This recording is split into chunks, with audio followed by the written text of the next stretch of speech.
Episode opening സീനിൽ നമ്മുടെ hero Ichigo അവനാണെങ്കിൽ ആ ഒരു കുഴിയിൽ അങ്ങനെ നിൽക്കുകയാണ്. ടാഞ്ചിക്കാണെങ്കിൽ അത് കാണുമ്പോൾ തന്നെ മനസ്സിലാവും ഇച്ചിഗോയുടെ മനസ്സ് അത് വളരെയധികം ഡിസ്റ്റർബ്ഡ് ആണെന്ന്.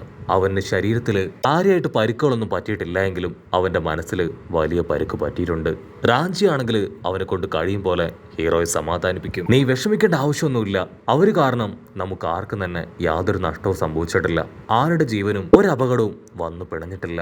സോൾ സൊസൈറ്റിയിൽ നിന്ന് ഞങ്ങളുടെ പവർ അത് കൂടുതൽ എൻഹാൻസ് ചെയ്യാനുള്ള അനുമതി കിട്ടി. ഇനി ആരൊക്കെ ഇവിടേക്ക് വന്നാലും നമ്മൾ പവർഫുള്ളായി ഒറ്റക്കെട്ടായി നിന്ന് അവരെ എല്ലാവരെയും ചേർക്കും എന്നൊക്കെ പറഞ്ഞ് അവനാണെങ്കിൽ ഹീറോയെ സമാധാനിപ്പിക്കും. പക്ഷെ ഹീറോ ആണെങ്കിൽ അതൊന്നും മൈൻഡ് ചെയ്യാതെ അങ്ങനെ നിൽക്കുകയാണ്.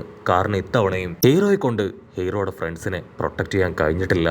റുക്കിയയ്ക്കും മുടിയനും എന്നിങ്ങനെ കുറേ പേർക്ക് നല്ല രീതിയിൽ പരിക്ക് പറ്റിയിട്ടുണ്ട്.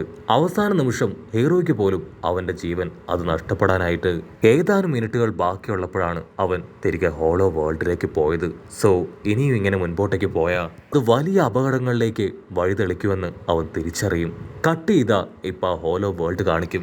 ആ നീലമുടിയനാണെങ്കിൽ ക്യാപ്റ്റൻ ഐസന്റെ അടുത്തേക്ക് വരും. ക്യാപ്റ്റൻ ഐസൻ അവനോട് ദേഷ്യപ്പെടും. ഞാൻ പറയാത്ത ഒരുപാട് കാര്യങ്ങൾ ചെയ്യാനായിട്ട് ശ്രമിച്ചു, ഇത്തവണ ഞാൻ നിന്നോട് ക്ഷമിക്കാം, പക്ഷെ ചെറിയൊരു പണിഷ്മെന്റ് അത് നീ അനുഭവിച്ചേ മതിയാവുമെന്ന് പറയും. അത് കേട്ട് ഐസന്റെ അസിസ്റ്റന്റ് ഷെഞ്ചി അവനിപ്പോ ആ നീല ഹോലോടെ കൈ അതങ്ങനെ വെട്ടിയെറിയാണ്. അവന്റെ കയ്യിലൂടെ ചോര തുളുമ്പി വേദനയിൽ അവൻ നിലവിളിക്കും. കൺട്രോള് പോയ അവനാണെങ്കിൽ ഇപ്പൊ തോഷനെ അറ്റാക്ക് ചെയ്യാനായിട്ട് അവന്റെ അടുത്തേക്ക് വരും. അതിന് ഐസൻ നിലവിളിച്ചു പറയും, തോഷൻ അവൻ എന്റെ ഫ്രണ്ടാണ്, അവനെ തൊട്ടാ പിന്നെ നീ ബാക്കി ഉണ്ടാവില്ല. അത്രയും പറഞ്ഞ് ഐസൻ അങ്ങനെ ഒരു ഭാഗത്തേക്ക് നടന്ന് നീങ്ങാണ്. ആക്ച്വലി ഐസൻ ഇതെല്ലാം ചെയ്യുന്നത് അവന്റെ കൂടെയുള്ളവരെ ഇംപ്രസ് ചെയ്യാനാണ്. അവിടുന്ന് അങ്ങനെ കട്ട് ചെയ്ത ഇപ്പൊ കണ്ണാടിപ്പയ്യനെ കാണിക്കും. കണ്ണാടിപ്പയ്യന്റെ പപ്പയാണെങ്കിൽ അവൻ ഒരുപാട് ട്രെയിനിങ് ഒക്കെ കൊടുക്കുകയാണ്. കണ്ണാടിപ്പയ്യനാണെങ്കിൽ ഇപ്പോ ആ സിറ്റിയിൽ നടക്കുന്ന പ്രശ്നങ്ങൾ അത് സെൻസ് ചെയ്യാനായിട്ട് കഴിയും. എന്തോ വലിയ പ്രോബ്ലം അത് സിറ്റിയിലേക്ക് എത്തിയെന്നും ഇച്ചിഗോയും ടീമും അതിനെതിരായിട്ട് ഫൈറ്റ് ചെയ്തുവെന്നും അവന് മനസ്സിലാവും. അവർക്ക് എന്തെങ്കിലും സംഭവിച്ചിട്ടുണ്ടാവോ, ഇച്ചിഗോ അവൻ സേഫ് ആയിരിക്കോ എന്നുള്ള ഒരുപാട് ചിന്തയും ടെൻഷനും ഒക്കെ അവന്റെ മനസ്സിലേക്ക് വരും. അവനാണെങ്കിൽ അവന്റെ പപ്പയോട് റിക്വസ്റ്റ് ചെയ്യാണ്, ഒരേ ഒരു വട്ടം എന്റെ ഫ്രണ്ട്സുകളെ കാണാൻ എന്നെ ഒന്ന് അനുവദിക്കണം. പക്ഷെ അവന്റെ പപ്പയാണെങ്കിൽ തീർത്ത് പറയും, ഒരു കാരണവശാലും നിന്റെ ഈ ഒരു ട്രെയിനിങ് പീരീഡിൽ അവരെ കാണാനായിട്ട് പാടില്ല. എന്റെ കണ്ടീഷൻസ് അതനുസരിച്ചുകൊണ്ട് മാത്രമാണ് നിനക്ക് ഞാൻ ഈ ഒരു ഗോൾഡൻ ചാൻസ് തന്നത്, അല്ലെങ്കിൽ ഒരു കാരണവശാലും നിനക്ക് ഞാനിത് തരില്ലായിരുന്നു. നിനക്ക് നിന്റെ ഫ്രണ്ട്സ് ആണ് വലുതെങ്കിൽ ഈ ഒരു ട്രെയിനിങ് അത് അവസാനിപ്പിച്ച് ഇപ്പൊ തന്നെ നിനക്ക് ഇവിടുന്ന് കടന്നു പോവാം. അതിൽ ടെൻഷനായ കണ്ണാടി പയ്യനാണെങ്കിൽ അവന്റെ പപ്പയോട് പറയും, നിങ്ങൾ എന്റെ പപ്പയാണ്, അല്ലാതെ ഈ ലോകത്തെ കൺട്രോൾ ചെയ്യുന്ന നേതാവൊന്നും അല്ല. അത് കേട്ട് കൺട്രോൾ പോയ അവന്റെ പപ്പയാണെങ്കിൽ അവനൊരു പാഠം പഠിപ്പിക്കാൻ ആയുധം കയ്യിലെടുക്കും. അവിടുന്ന് അങ്ങനെ സീൻ കട്ട് ചെയ്ത് നെക്സ്റ്റ് ഡേ മോർണിംഗ് ഇച്ചിഗോയുടെ വീട് കാണിക്കും. അവിടെ യൂസു ആണെങ്കിൽ ആ വീട് മുഴുവൻ ഇച്ചിഗോയ്ക്ക് വേണ്ടി അന്വേഷിച്ച് നടക്കുകയാണ്. അവളുടെ പപ്പയും കരീനും എല്ലാവരും ഇച്ചിഗോ എവിടെ പോയെന്നറിയാതെ അങ്ങനെ ടെൻസ്ഡ് ആവും. അപ്പൊ ലോങ് ഷോട്ടില് റുക്കിയ അവൾ ഈ കാര്യങ്ങളെല്ലാം കണ്ടും കേട്ടും കട്ട് ചെയ്ത ഒരു ഫ്ലാഷ് ബാക്ക് കാണിക്കും. ഫ്ലാഷ് ബാക്കില് ലാസ്റ്റ് ഡേ നൈറ്റ് ഹീറോ അവൻ ഫൈറ്റ് ഒക്കെ ചെയ്ത് തകർന്ന മനസ്സുമായി അവന്റെ ഫ്രണ്ട്സിന്റെ അടുത്തേക്ക് വരികയാണ്. ഹീറോ ആണെങ്കിൽ ഇപ്പൊ റുക്കിയോട് മാപ്പ് പറയും, ഐ എം സോറി, ഞാൻ കാരണമാണ് ഇതൊക്കെ സംഭവിച്ചത്. അതിന് അവളാണെങ്കിൽ ഇച്ചിഗോട് പറയും, അയ്യോ അല്ല, നീ കാരണമൊന്നും അല്ല ഇതൊക്കെ സംഭവിച്ചത്, നിന്റെ മൈൻഡ് അതിപ്പോ വളരെ അപ്സെറ്റ് ആണ്, നീ എത്രയും വേഗം ഉറഹറയുടെ അടുത്തേക്ക് പോകണം, അവിടെ എത്തിയ എന്റെ മൈൻഡ് ഓക്കെ ആവുമെന്ന് പറഞ്ഞ് അവളാണെങ്കിൽ ഹീറോയെ പറഞ്ഞയക്കാൻ ശ്രമിക്കും. റുക്കിയാണെങ്കിൽ വീണ്ടും ഹീറോയോട് പറയും, തീർച്ചയായിട്ടും നിന്റെ ഹോളോ പവറിനെ കൺട്രോൾ ചെയ്യാൻ ഉറഹറയ്ക്ക് നിന്നെ സഹായിക്കാനായിട്ട് കഴിയും. പക്ഷെ ഹീറോയ്ക്കാണെങ്കിൽ അത് കേൾക്കുമ്പോൾ തന്നെ അറിയാം, ഒരിക്കലും ഉറഹറയ്ക്ക് അവനെ ഈ കാര്യത്തിൽ സഹായിക്കാൻ കഴിയില്ല. അവന്റെ ഈവിൾ പവർ അതിനെ കൺട്രോൾ ചെയ്യാൻ ഉറഹറയ്ക്ക് കഴിയുമായിരുന്നെങ്കിൽ അവനത് വളരെ നേരത്തെ തന്നെ ചെയ്തേനെ. ഹീറോ ആണെങ്കിൽ ഈ കാര്യങ്ങളെല്ലാം ഒരുപാട് ചിന്തിക്കും. അതിനുശേഷം അവനിപ്പോൾ ഒരു വലിയ തീരുമാനം എടുക്കുകയാണ്. ആ വൈറ്റ് സെറ്റ് യൂണിയൻ ആഞ്ചി പറഞ്ഞതുപോലെ അവന്റെ വൈറ്റ് സെറ്റ് യൂണിയനിൽ ഞാൻ ചേരാൻ പോവുകയാണ്. അവർക്ക് മാത്രമേ എന്നെ ഇതിന് സഹായിക്കാനായിട്ട് കഴിയൂ. ഹോളോസിനെ കൺട്രോൾ ചെയ്യാൻ സ്പെഷ്യൽ എബിലിറ്റി സ്കില്ലും ഒക്കെ അവർക്കുണ്ട്. അവിടെ വെച്ച് മാത്രമേ എൻ്റെ പ്രശ്നം എനിക്ക് സോൾവ് ചെയ്യാൻ പറ്റൂ. അവനങ്ങനെ ഒരു ഉറച്ച തീരുമാനം എടുത്ത് അവിടുന്ന് കടന്നു പോകും. കട്ട് ചെയ്ത ഇവിടെ മൊട്ടയും അവന്റെ സിസ്റ്ററും അവർ രണ്ടുപേരും ആണെങ്കിൽ അങ്ങനെ അപ്സെറ്റ് ആയിട്ടിരിക്കുകയാണ്. ഇച്ചിഗോയുടെ ഫ്രണ്ടിന്റെ ആ സിസ്റ്റർ അവളാണെങ്കിൽ മൊട്ടയുടെ അടുത്തുനിന്ന് മാറില്ല.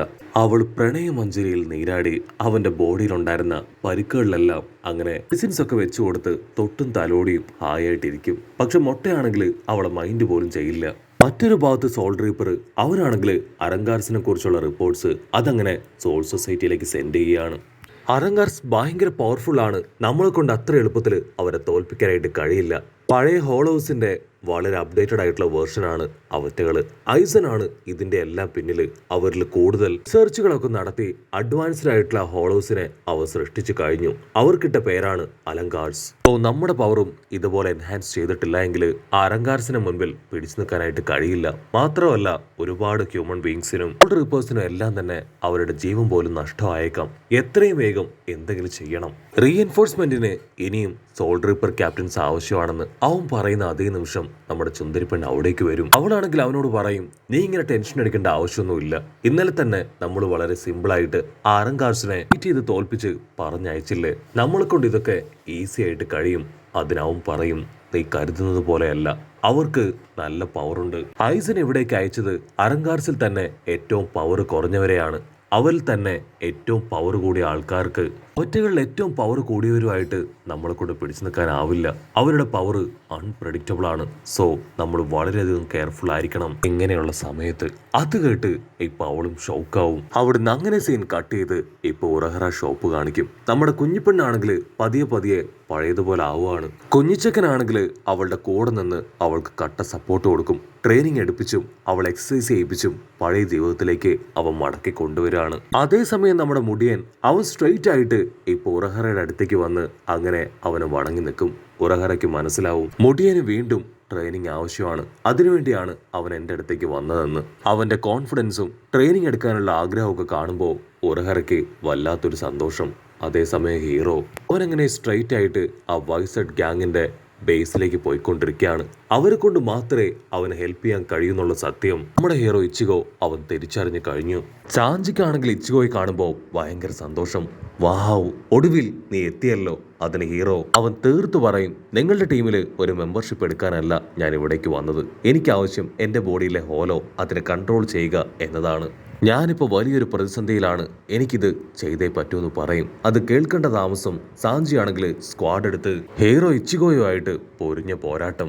അവരുടെ രണ്ടുപേരുടെ ഫൈറ്റ് അത് വേറെ ലെവലിലേക്ക് പോകുന്ന കണ്ട വേറൊരു പെണ്ണ് അവളങ്ങനെ ചാടി വന്ന് ഇപ്പൊ സാഞ്ചിയെ ഇട്ടിച്ച് തെറിപ്പിക്കും. അതിനുശേഷം അവളാണെങ്കിൽ ഇപ്പൊ ഹീറോയെ വെല്ലുവിളിക്കും. നിന്റെ ആവശ്യം ഹോളോ പവറിനെ കൺട്രോൾ ചെയ്യുക എന്നതല്ലേ? അതിന് നിന്നെ ഞാൻ ഹെൽപ്പ് ചെയ്യാം. പക്ഷേ നീ നിന്റെ ഫുൾ പവർ ഉപയോഗിച്ച് എന്നോട് ഫൈറ്റ് ചെയ്യണം. ഞാൻ എൻ്റെ ഹോളോ പവർ ഉപയോഗിച്ചായിരിക്കും നിന്നോട് ഫൈറ്റ് ചെയ്യുക. ഒരു ദാക്ഷിണ്യവും നീ പ്രതീക്ഷിക്കാൻ പാടില്ല എന്ന് പറഞ്ഞ് അവളാണെങ്കിൽ പതിയെ പതിയെ ഒരു ഹോലോ ആയി മാറി ഫൈറ്റ് ചെയ്യാൻ റെഡി ആയിട്ട് നിൽക്കും. അവളുടെ സ്പിരിറ്റ് പ്രഷർ അതങ്ങനെ കൂടി വരുന്നത് കണ്ട് ഹീറോ അവൻ പേടിച്ച് നിൽക്കുന്നതോട് കൂടെ ഈ ഒരു എപ്പിസോഡും അവസാനിക്കുന്നു. എപ്പിസോഡ് ഇഷ്ടപ്പെടുകയാണെങ്കിൽ തീർച്ചയായിട്ടും ലൈക്ക് ചെയ്യാനും കമൻറ്റ് ചെയ്യാനും ഷെയർ ചെയ്യാനും മറക്കല്ലേ. അടുത്തൊരു അടിപൊളി എപ്പിസോഡുമായിട്ട് കാണുന്നവരെ it's me with Mallu episode.